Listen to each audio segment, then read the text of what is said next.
we are going to start our show today by talking about a subject that you may or may not be aware of. I'm going to throw a term out there and let me know if you have ever heard this term. Clickbait.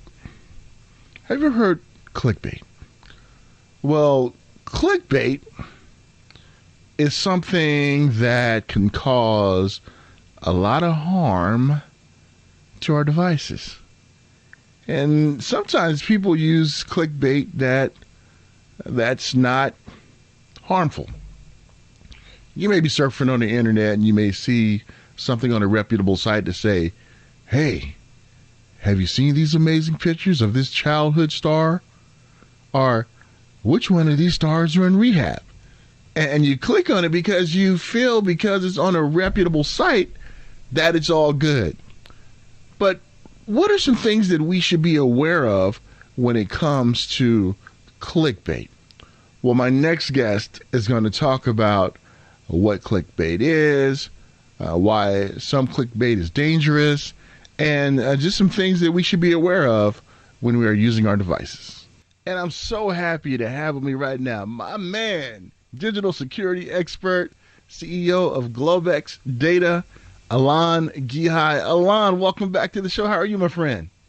Thank you, Paul. Great being with you again. Always enjoy having you around. Hey, same here, my friend. And you know, when we talked last time, I remember I said, Alain, promise me you'll come back and talk about clickbait. So we're here. We'll talk about some clickbait. So, Alain, if you can, for our audience out there, explain to them, because they've heard the term before, clickbait, but what is clickbait?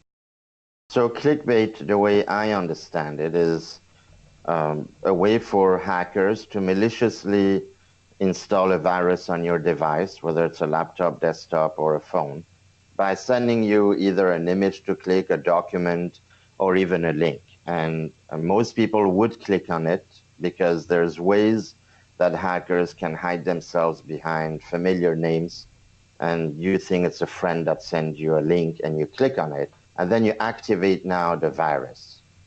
And Alain, when we look at clickbait, I noticed that sometimes you can see clickbait on some reputable websites. Like it'll say something like, see how this child star has aged. And you click on it and it has nothing to do with the child star. So can we get a virus that way too? Or is that somehow some companies or some sites trying to just beef up their analytics so they can go to their advertisers and say, see, look how many visitors we have to our site?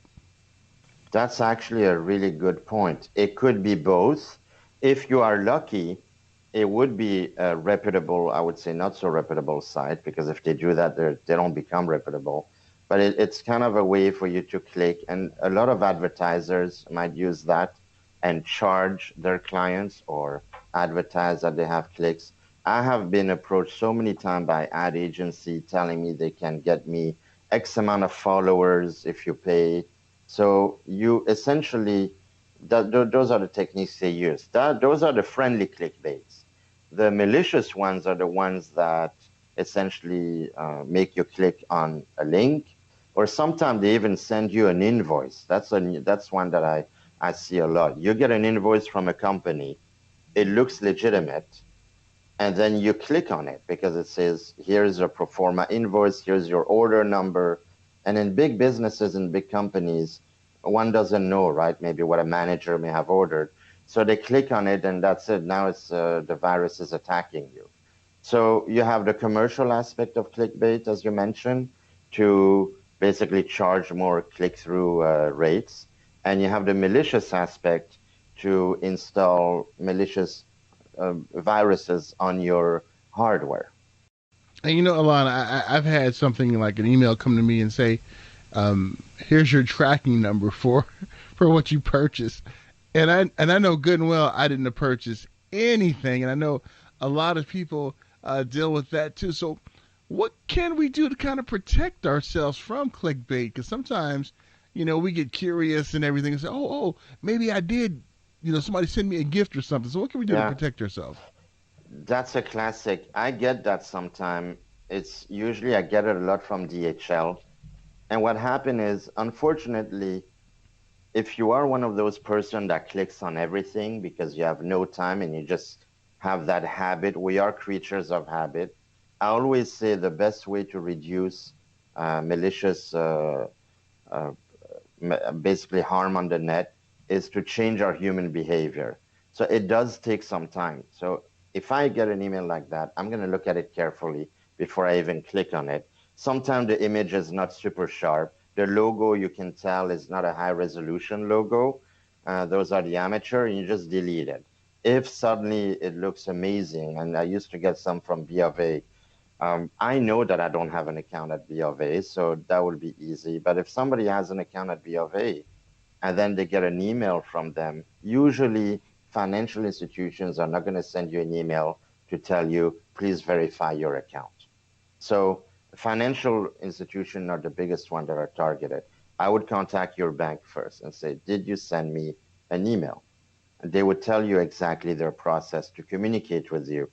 Half of these things are from financial institution or fake ones, obviously, to try to get you to get your credit card info, get any kind of email information to get to your account. It has to do with human behavior. We need to stop, think, and critically think, did I order this thing? Is this fake? Is this real? I don't remember having something shipped to me. Do I bank in this place? Did I order this this invoice? So if you just don't think about it and you just click, which most people do, unfortunately, then you will be a target. There's no way around it.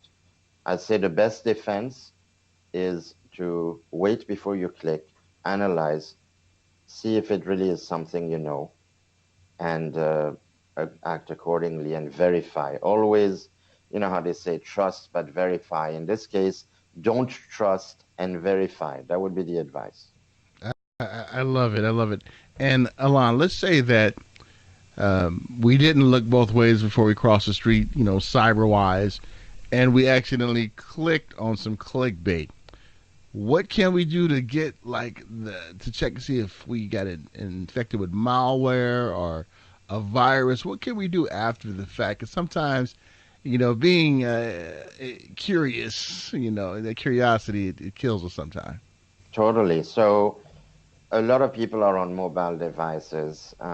If you did that, I would either take it to, if you're not sure, what would happen is suddenly some of your friends might get a text on WhatsApp.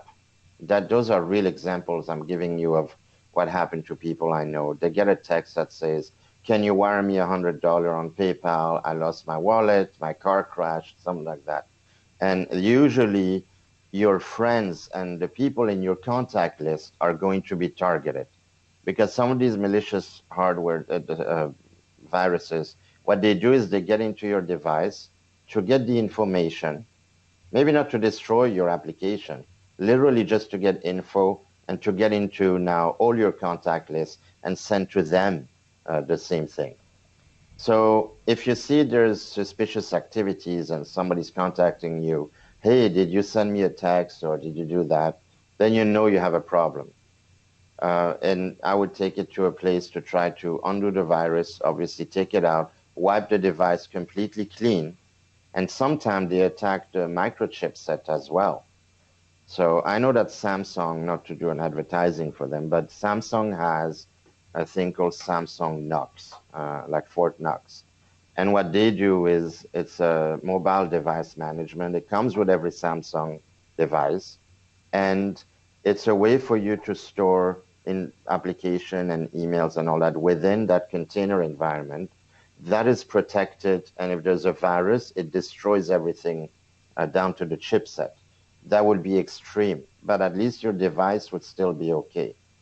Um, Most of the time, I would say change your device because even if you clean the device, you just don't know at what level the virus went.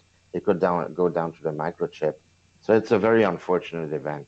Very unfortunate. Take it to a security specialist, have them virus check, empty the content, clean it out. That's the best bet and the cheapest.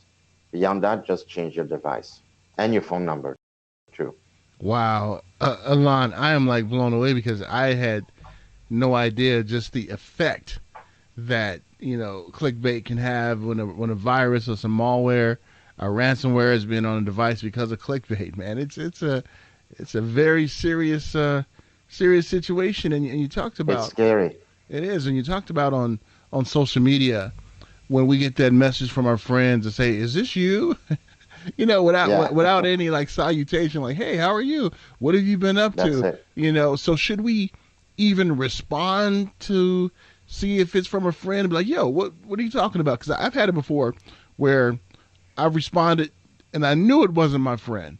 So should we Yeah. respond to find out for sure, and then put like something like a hack notification on there so that social media can be alerted to it? I'm going to be honest with you. If you respond, it's like those cold callers. If you respond, then they know you're an active person, you're a live human being, and you could be a bait down the road. It's a hard call. If you respond and then you put a hack alert, that's great. But there's 4 billion people on the internet. This is probably a robot someplace, God knows where, that has a million identities that can change every hour. I would say the best is always go back to the basics before the internet. So if you don't know if it's your friend, call them, call your friend and say, hey, did you send me something on Facebook? Did you text me this on WhatsApp? Sometimes the best way to fight technology is to go back to pre-technology world. That's the only thing we have left. You have too many people out there, too many robots, too many machines that are way smart for us to counter. So the only thing we can do now is use our common sense and our critical thinking, because I always say the human brain is the most sophisticated computer in the world, and we can beat those guys. But it does take to pause, to think, and to act accordingly, not just to blindly click and reply. Alain, you have given us a lot of food for thought when it comes to clickbait. And I was so glad you were able to come back on and school us on this subject. And before I let you go, my friend, is there anything else you'd like to warn us about when it comes to clickbait? How we can protect ourselves? Well, there was an attack on WhatsApp, I think a week ago or less. There was a GIF that was sent. You know, again, social media, and people clicked on it, and it was devastating. The thing, it would destroy the whole device, and it was a famous attack. So, at the end of the day, is use your common sense. You also get some of these requests on LinkedIn. You don't know who it is. We are geared to have more and more and more connection. I don't know why. At some point, it becomes useless. I would say our whole attitude has to change.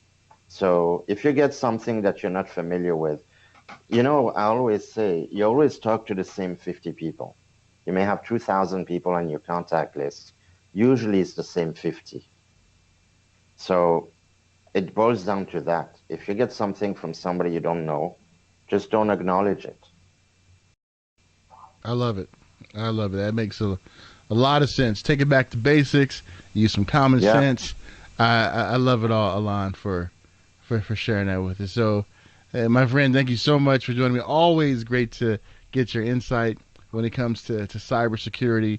And I got to thank you, have you back Paul. on again. We got to chat about some more digital security things Totally. happening and everything. So, thank you so much, my friend, and look forward to catching up with you real soon. And before I let you go, too, for our listeners out there, businesses out there, your company offers some pretty sophisticated and high tech digital security out there for certain companies. You mind giving out some information out there to see if companies are a good fit to join with you guys? Sure. We have a website called globexdatagroup.com. We're revamping it. Our company just went public in Canada. We are going public in the US as well under ticker SWISF. And part of this whole effort is going to add more information about hack and how to protect yourself. A lot more info is going to be posted, and we're going to be more active on that website. So I always say to protect yourself, get a password manager and change your passwords frequently. Number two, use an encrypted Wi-Fi connection, or even better, your own device connection, your 4G or LTE, and also try to use a paid service for an email. Of course, we offer all of that, but there's other companies that offer it as well. There's a great company out there, if I may, partner of ours called GuardStreet, guardstreet.com. They offer an identity protection kit. It's as low as $9 a month, I think, and it comes with VPN, or secure email, browser-safe tools. So, protect yourself. It doesn't cost a whole lot. I would start to do that, at least for some of your information, because we are the product now. And we are also targets as well as products. So we want to reduce all of those risks by starting to change the attitude that we have towards social media and technology and communication. Well said, my friend. Alain, look forward to catching up with you real soon again, my friend. Thank you, Paul. Always a pleasure. A huge shout out to cybersecurity and digital expert Alain Ghiai for joining me again. Love having his insight when it comes to anything digital related, when it comes to security and keeping us safe. Always love his insight.